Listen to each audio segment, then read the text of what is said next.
पाकिस्तान तुम्हारी पाकी जागीर नहीं है, 22 पैदों की खातिर हो तुमने ऐसे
फैसलाबाद से हमारी एक मेहमान आई है, वो आपके जज्बात को घुमाना चाहती है सर, जरा सुने इनके लेके आई है और ये हम इसको बताना चाहते हैं कि ये जो मर्जी कर ले, ये खान साहब की मोहब्बत हमारे दिल से नहीं निकाल सकते।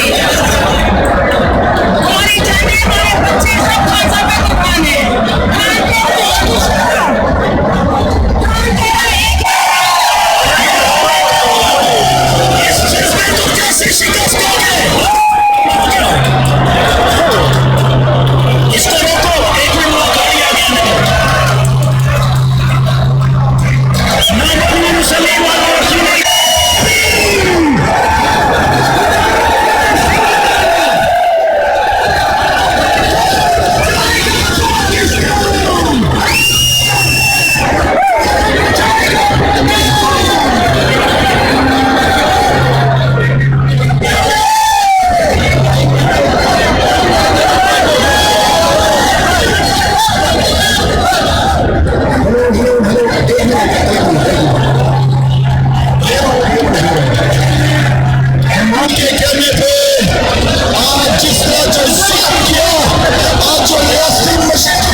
किसी के बूथ का विषय करता।